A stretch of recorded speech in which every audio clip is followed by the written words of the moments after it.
Okay, I'm going to show you a little bit about how I use the lathe when I'm shaping a flute.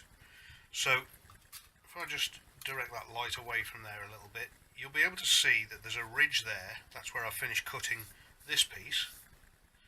And this piece has had a little bit of work, but not much.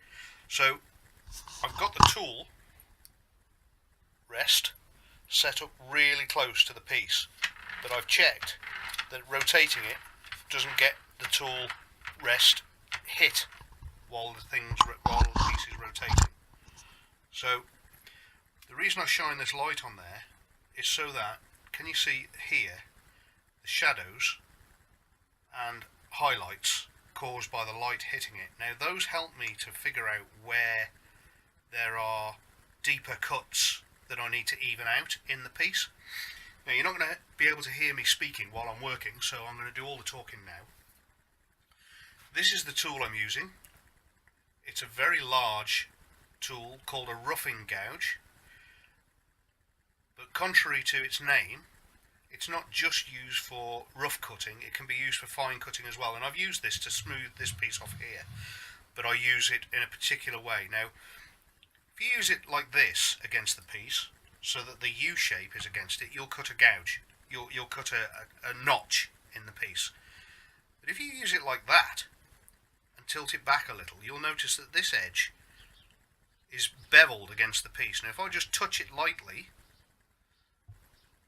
you'll find that it cuts very, very finely, and also cuts more here than here, which means that you can get a very, very smooth, very accurate cut.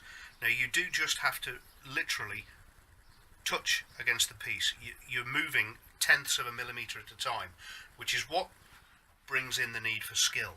So the only reason I'm any good at this is because I've practiced a lot. So what you want to do is get a piece and practice on it. Like a broom handle, for instance, cut some notches and then smooth them out, stuff like that, just to see if you can work on it. Now I'm going to turn the lathe on now, and I'm going to cut a little notch, and you'll be able to see the shadow that's caused by it, the shadow and highlight that's caused by it. And what I'll do is I'll stop the lathe then and show you what that means for the surface of the flute. So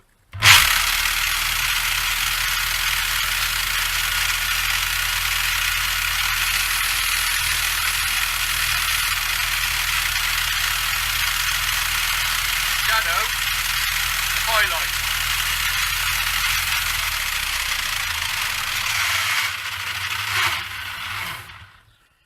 Okay, so you can see, even now when it's stopped, you can see that on this side there's a highlight where I put the notch, because the light's shining in that direction, so it's shining on the back side of the notch.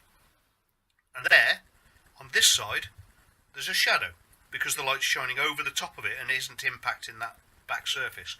Now, when the lathe's turning, that's really, really accurate, so even the tiniest of notches will show quite a marked shadow. And the way you smooth them out is by running the blade along that portion of the piece very, very gently, and it'll eventually disappear. Now, what that'll tell you is whether that part of the flute's body is smooth, but it won't tell you the width. So what I do is I use a digital caliper to measure the thickness.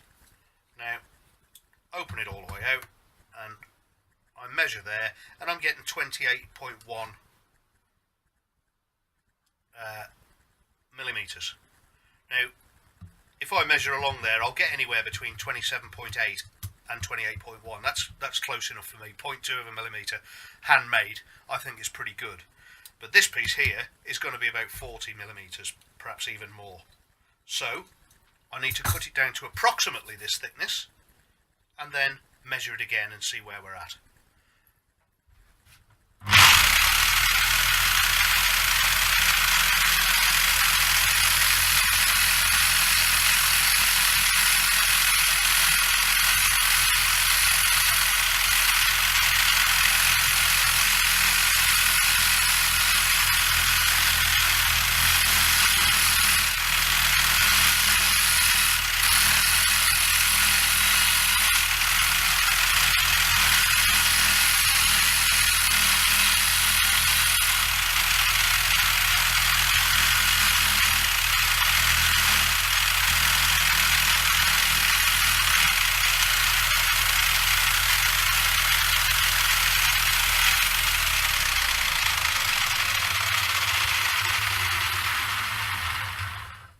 Right, see that last cut I made?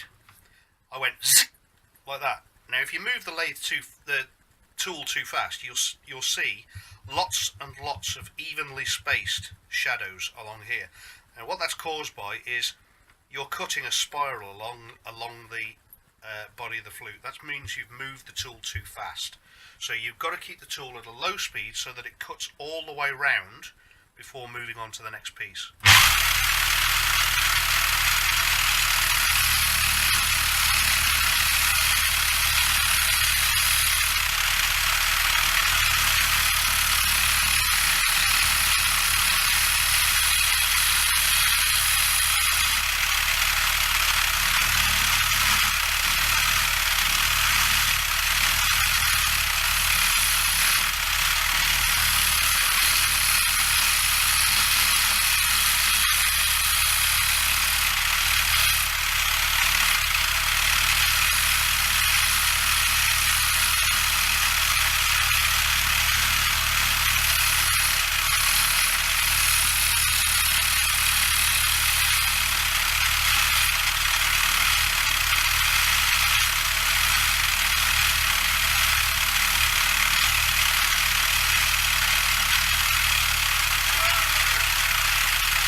See that here I've got a pencil mark.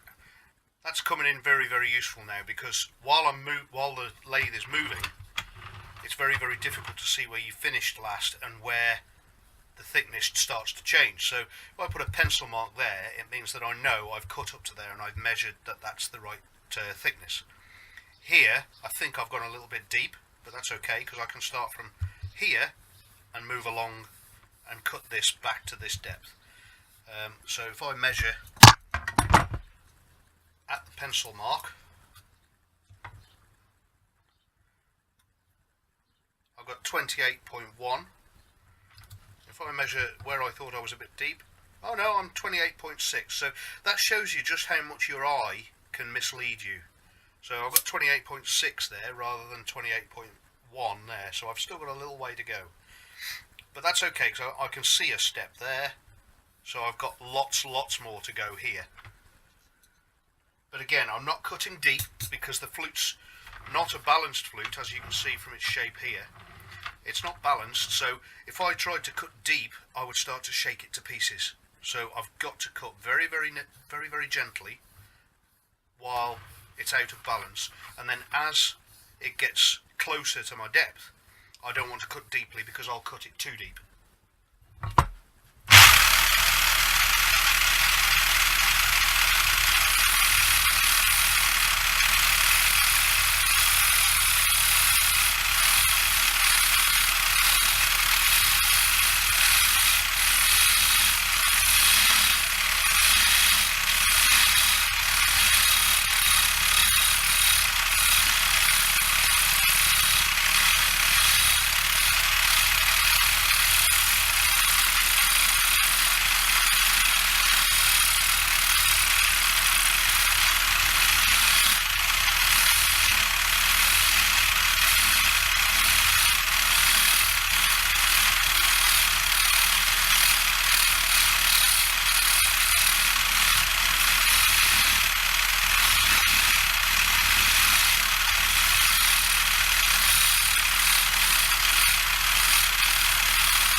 so up to about here, I think I've got the depth about right. So I'm going to do a measure again.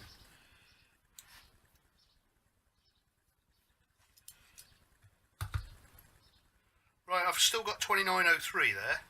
That's about a millimetre too deep. That's 28.4.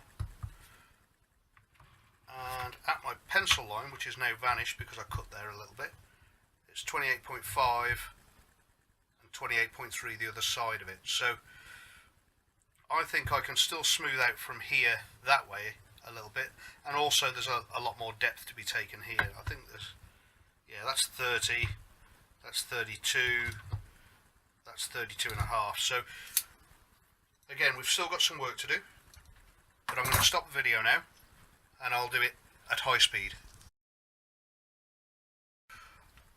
Okay, so I've gone a little deep here, but that's no bother. It's got to be sanded yet anyway, so it's all going to be sanded evenly. And you'll notice that I use the back edge like that here to cut a hard notch.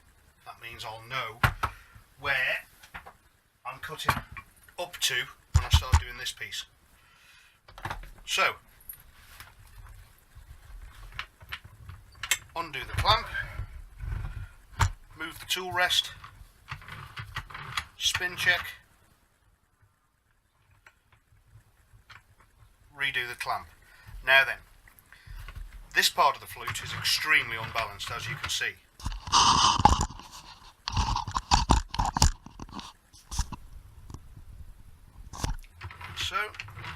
So what I'm going to have to do here is slow the lathe right down, because if I don't, it's going to judder me off my tool balance, and it's going to shake the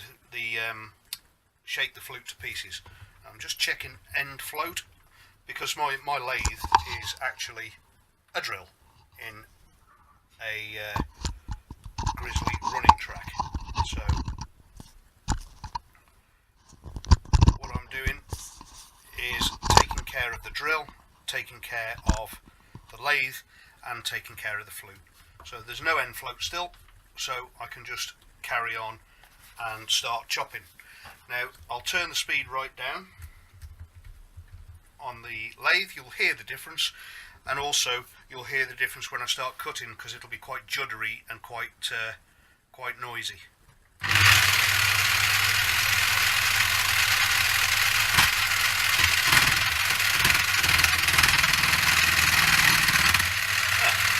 And it moves the camera as well.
Okay, you might have seen then, while I was cutting, that I dug a little deep. Now, on a lathe mounted on a drill, with this kind of end fitting and this kind of tailstock, digging a little deep means that you may stop the piece turning while the drill continues to turn. When you're using a proper lathe with a mandrel at this end, you may find that digging a little deep causes the tool to be snatched out of your hand, which can go literally just about anywhere, and it could smack you in the face, it could do some real damage to your piece. A real lathe ain't stopping for anybody, so just be very, very careful that you don't dig a little too deep. Okay, found a little bit of end float in the mountings, so what I have to do is undo the tailstock and tighten it in towards the end again. You'll notice that I never move the flute inwards using this. I always pull the flute in to take up the end float and then tighten the tailstock to go up to it. The reason for that is I don't want to split this joint here on the flute by applying too much conical pressure on the inside of the bore. So, looking back at the flute then, what we've got is still quite unbalanced, but you can see that it's nowhere near the same depth as this prepared portion. So I'm just going to keep on cutting, and I'll come back to you once I have completed this part.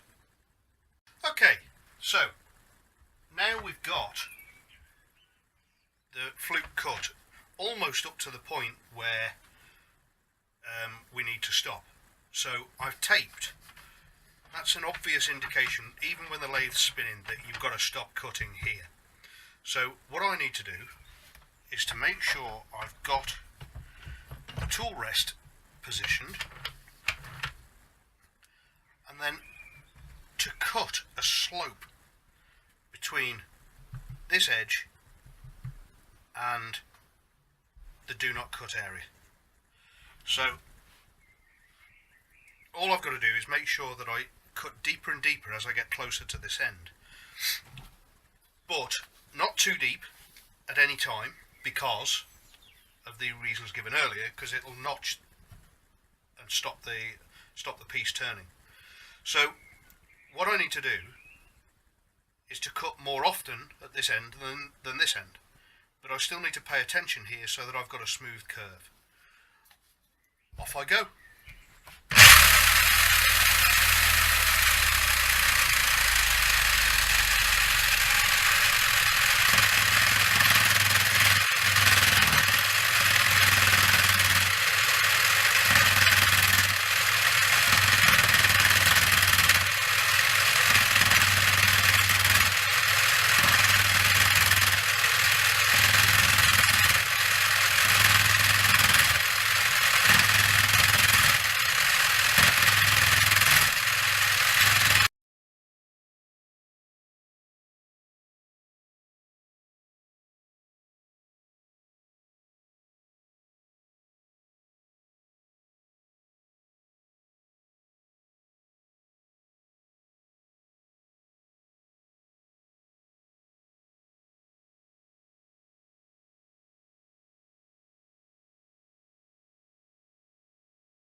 Okay, so we've cut a nice neat slope, or what seems to be one when it's spinning. However, as you can see, it's not quite what we're after. What I want is an even transition from shaped bore to unshaped nest area. So I'm going to use a different tool. The tool I'm going to use is this one. It doesn't matter which direction you aim it, it's going to cut a circular cut. And it's really a tiny cutting surface, so when the contact patch is teeny weeny, so I can be really accurate about what I want. And what I'm trying to get is this area to be a transition area rather than just an uneven looking mess. So off I go. I'm going to continue cutting with this round ended cutter.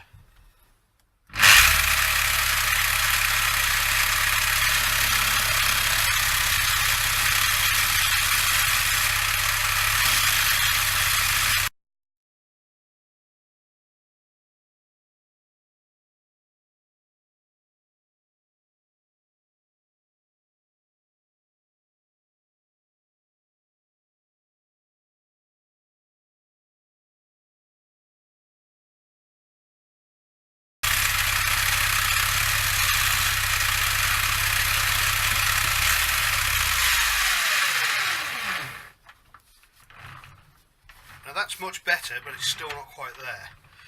But the thickness, I think, is about right. So I need to double check so that I'm not over cutting.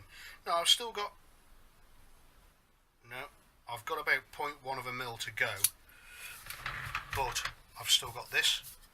So what I think I'm going to do is I'm going to sand that rather than cut it, and that way I'll end up with the branch flute head, but the normal flute body. And to sand it, I'm going to use some 80 grit sanding stuff. It's actually a new stuff. I found this. I'm not sure what it's called, but it's made by JCB, and as you can see, you can slightly see through it, and it's got a woven surface, but it's very, very good stuff, and it doesn't get clogged up because it's a woven surface. You can just tap it and all the dust comes out.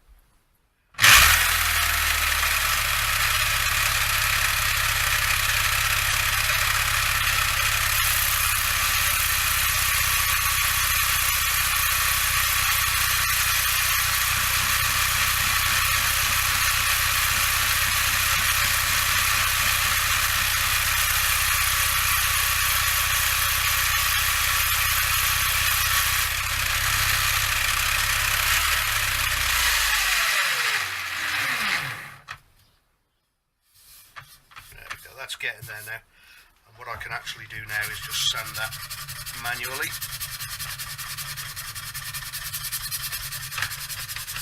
This is 80 grit, by the way.